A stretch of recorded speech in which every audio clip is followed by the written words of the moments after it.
In the early morning hours of April 16, 2013, the quiet outskirts of San Jose, California became the stage for one of the most calculated and unsettling attacks on the U.S. power grid in history. At 12:58 a.m., under the cover of darkness, someone cut a series of AT&T fiber optic cables just off U.S. Route 101. 9 minutes later, another set of cables, this time belonging to Level 3 communications, was severed. Then at 1:31, a surveillance camera watching the Pacific Gas and Electric Company's Metcalf transmission substation caught a strange flash of light. A beam, quick and deliberate like the wave of a flashlight. A signal, perhaps. Moments later, the still night erupted. The muzzle flashes of rifles lit the darkness, and sparks flew as rounds slammed into the chain-link fence.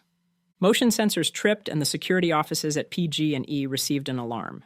A nearby power plant engineer, still with working phone lines, called 911 to report gunfire. Deputies were dispatched, but by the time they arrived, the night was quiet again. The locked gates kept them from getting close.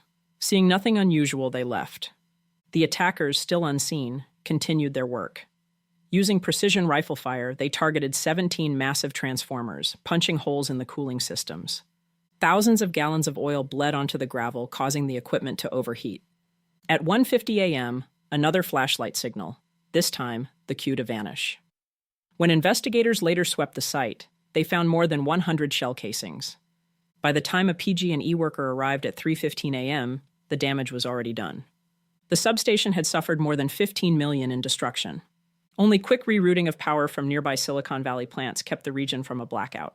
Former Federal Energy Regulatory Commission Chairman John Wellinghoff called it the most significant incident of domestic terrorism involving the grid that has ever occurred. A professional-level strike executed with military precision. Others, including Congressman Henry Waxman, echoed the alarm, calling it unprecedented and warning that under slightly different conditions, the consequences could have been catastrophic. Despite the scale and sophistication of the operation, the perpetrators vanished without a trace. No group claimed responsibility. The FBI publicly stated they did not believe it was the work of a terrorist organization. But in 2015, the Department of Homeland Security suggested the possibility that the attackers had help from the inside. Today, the case remains unsolved. The only certainty is that someone, organized, patient, and skilled, planned this operation down to the minute, and it seems like they got away with it.